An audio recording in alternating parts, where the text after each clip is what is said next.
of this FDP on outcome-based education. So today we have two esteemed resource persons from IIIT Allahabad, former colleagues of our Vice Chancellor sir, who work with IIIT Allahabad, as you are all aware. So Dr. NeeteshPurohit and Dr. Satish Singh, both of them will be taking us through sessions on continuous learning assessment. But before we get the session started, I request our Dean, Faculty Affairs, Professor Vignan, to make the opening remarks. So we are very happy to have our guests here today, Professor Purohit and Professor Singh. So Professor Purohit is into the field of electronics and communication engineering, and Professor Singh is into IT. So they only have IT there. CSC and IT together blended up as IT, information technology. So BC sir, our Nagabhushan sir has mentioned many times about these guys. So you can imagine how good they are, and they are going to share the best practices. So as you are all well aware that in Vignan University, we are going with a new curriculum, that is R22 curriculum, the curriculum that is being revised now. So which we are giving more weightage for summative assessment is given less weightage and formative assessment is given more weightage. Earlier we used to give more weightage for summative and less for formative. Right. So 60-40 for formative and 60 for summative. Now it is going to be vice versa, where we give more weightage for formative 60%, and then the final exam is going to weigh only 40%. As part of this continuous learning assessment, they are going to throw light on the practice that they are implementing at IIIT Allahabad. Actually, BC sir has launched this NEP based curriculum in IIIT Allahabad, and he has brought it here with slight modification. So they are going to tell, because there will be many challenges. See, when speaking, when reading, everything looks fine, but when they are experimenting something, then we will see more obstacles. So how to overcome those obstacles, how they have overcome those obstacles, how is the assessment done properly, I mean to say how is the assessment done, and what are the challenges they faced, and how to ensure that this goes in the right manner, right path, and what is the involvement of faculty in this, how should faculty get involved. Like I always say, this curriculum is so good, but the thing is, the faculty should be doing good research in their field. The only reason is because we are going to do a module bank where questions will be declared or announced in the beginning itself, right? So, but the answers, finding answers should be so difficult. If they are able to find answers easily, then that becomes a big headache for every faculty in the university. So we have to set questions in such a way that are so difficult, and then the student should not be able to find answers by Googling it, or they should not be able to just call some of their friends and find out what is this, or they should not be able to find answer in a minute or in an hour. It should take them days, and subconsciously when the class is going on, when the lectures are going on, they should also be thinking about the kind of question that is being given to them. Of course, we give 30 or 40 questions, but at least to get an idea of all the questions, they should be subconsciously thinking about it. And we should not give questions in such a way that are so simple, wherein they will be able to find answers very easily. If they are able to do that, then we will not able to channelize their energy levels, and then they think of other activities rather than studying. So far, at least for weekend examination, they are spending 2 hours of time for writing 2 hours exam. But then, if they are able to find answers in minutes or in 30 minutes or an hour, then it will be very difficult, so that we will not be able to channelize their energy, and this goes in the wrong direction. So today, the guests have come over here, the eminent experts, the guests as well as the eminent experts in their field, and where Nagabhushan sir has mentioned many times about them. They have come here to share the practice that they are doing it at IIIT Allahabad, so that we will be able to imbibe, since we are implementing the same, we will be able to imbibe the same practices and then do it successfully for our students. Thank you so much. Thank you for coming over here. Before we get the session started, let me make a brief introduction of our resource persons. Dr. NeeteshPurohit is a professor and dean academics at Indian Institute of Information Technology, Allahabad, Prayagraj in UP.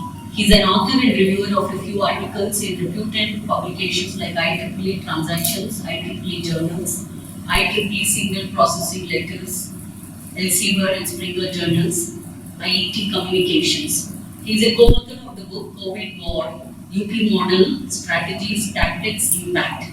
Dr. Purohit has delivered more than 60 invited talks in various FDP conferences, workshops, including a few motivational talks to meritorious school children under Inspire and NASI fellowships. As principal investigators and co-investigator, he is contributing to many government-funded and consultancy projects, transferring 3D printer technology to Indian telecom industry, Mankapur.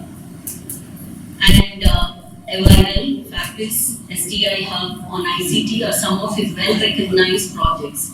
As National Coordinator of the Flexible Academic Program, FAP, he is working towards implementation of National Education Policy 2020. He is the General Chair of the Orientation Camp, which aims to inculcate ethics, values and nationalism among IIITA students. He is editor of the Proceedings of Orientation Camp 2020, Flexible Academic Program and a few international conferences. In the past, he contributed to IIIT Allahabad as Head of EC Department, Associate Dean R&D, Associate Dean Admission Assessment and Award, Member of International Affairs Committee, Nodal Officer Study in India, SII Program, Chairman CCLCCA, Ordinance Draft Committee, Member of the IARC, Member of Institutes Advisory Committee. Further, he is an external member of Academic Ethics Committee for IIT Kanpur. He is a senior member of IEEE. A few other details. He started working at IIIT Allahabad on 5th September 2006 as lecturer. Thereafter, he got promoted to the post of Assistant Professor on 6th June 2010, Associate Professor on 9th November 2015 and Professor on 23rd March 2021. Okay. So, just to tell you a brief information. So, our Vice Chancellor sir was talking very highly about some of the best practices that are involved in IIIT Allahabad event today. So, we have invited both Dr. NeeteshPurohit and Dr. Satish Singh to share their best practices on formative and summative assessment, which will be the focus for today's sessions. So when we request Satish Singh sir to speak, I will make a separate introduction of him. Now over to Dr. NeeteshPurohit. Okay, thank you very much.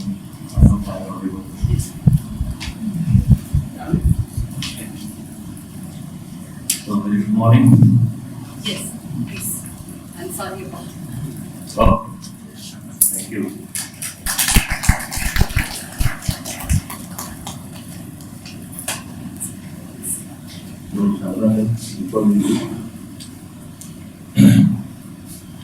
So I hope the program was going on well in last 5 days or so. It's as you told, this is a program about this outcome-based education. And about this outcome-based education, I to consider it as a subset of what we have been doing at IIIT Allahabad since last 4 or 5 years or so. And we took a lot of initiatives. And finally, very recently, we have come up with this sort of, as you can see from this particular slide, I am going to talk about this flexible academic program, which is indeed a shift towards NEP 2020, which has become a buzzword in the academic society. It was declared on 29th of July 2020, and since then, almost all institutes, universities of all levels, something is going on. So what I am going to talk about is this particular program. And on the way, definitely we will feel that the different initiatives which have been taken up by the IIIT Allahabad over the last, you can say, 4 or 5 years, these are a part of this. And one major change, what you know well, it is the change in the philosophy. It is change in the approach. So what we have been doing, yes, it was difficult. We have passed through the similar things, what is usually possible, right? I can explain something similar was way over there, everyone was surprised and curious and worried. that what to do and not to do. And yes, still there, something like this is still there. But yes, all the time actually when NEP 2020 was launched, then it was realized that this happiness assessment what we will be trying to do, this is something one of the main things, one of the main objective of the it was explicitly, categorically stated in the National Education Policy 2020 that the institutes have to move towards this particular approach of happiness assessment. And that's why we have to, because it's more or less a mandate, it's more or less vision stated by the top brains of India. We know that people who have been involved in preparing this NEP 2020. So our vision has been laid down. And that says that a lot of things are required to be changed in the current education system. So what are these changes and how we are going to take it forward? This is something which I am going to discuss over here. So what you can see, this is the contents on which we are going to talk, and as well as I am going to get a break after some time and then we can continue. So we will discuss something out of these topics right now. Then we can have some breaks on them, and then we will continue and talk about this. So precisely we are going to talk about this 4-5 you can say headings. And precisely I am going to tell that after IIIT has been doing, and it is I am placing in which NEP 2020 features. And I am not saying NEP 2020 is only this case. It's a huge document. A lot of things are required to be done. But what we have been doing, which is relevant to NEP 2020, I am going to describe this particular part of it. And needless to say, it is a professional which has been supervising, and then the supervision we have been developing business. So, flexibility is something when we see the NEP 2020, it is categorically mentioned that flexibility should be. And when we are talking about the flexibility, it's not only limited to the curriculum. It has huge dimension. That's why we are saying it's a flexible academic program framework. It's a complete framework that we are talking about. We are prepared. We are going to take 50 admissions under this particular framework to the JOSA the JOSA counseling, which is on the JES. So this experimentation is, you can say, the theoretical part is complete. Now practical is going to start. Once the students will join and we actually start teaching under the flexible academic program, then only we come to know how this functions, what is going on. So flexibility is there, we will talk about it. Definitely continuous assessment is to be a part of it, which we have been doing already. We started this continuous assessment system in 2018. And in 2018, this CCLC stands for the continuous choice credit system. So this is something I have been part of this when we were designing or drafting the ordinance for what should be the different provisions, how the things should be done. So I have been part of this draft committee, but I was the chairman of this. And then you can see that Aviral is written over there. So this is the most important part. We cannot implement any ordinance manually these days. There has to have a backbone software support system. So continuous assessment is something which requires the backbone software support system as well. So we realized it and we did the same thing. We said that both of these should go side by side, and then Aviral is the software support system for the continuous assessment or the CCLC and ordinance. So whatever we have been provisioned in the ordinance, Aviral is the implementation for that. And then holistic education is a very important part of the NEP 2020, which also we started in 2018 itself. So it is a coincidence, you can say, that whatever we have been experimenting, ultimately we found that in the NEP 2020, in one way or other, same thing is done. So this is the important part of our efforts. So for the holistic education, we came up with two different models. One model is the add-on courses, and another model is the orientation game. So I am very briefly going to introduce these two things over here, and I have already given one complete booklet to one of the team. So she will take it forward and this orientation game concept, how we could be there. I won't take much time over there.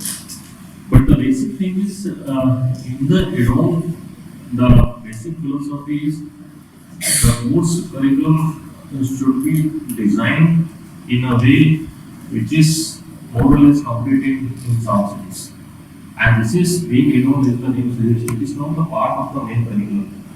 So anyone is studying engineering course, and you are very fortunate you are already in university, so many courses are already running over here, you have so many resource persons. This is something which was not available at our end.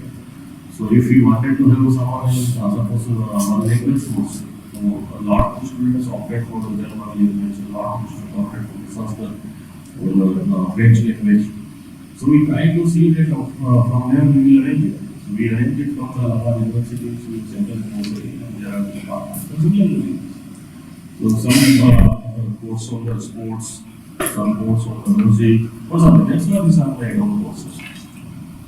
So we have given the liberty to the faculty that any faculty who is actually expert on one particular domain, maybe of electronics or one sub-stream of the electronics or one sub-stream of the IT, it's there.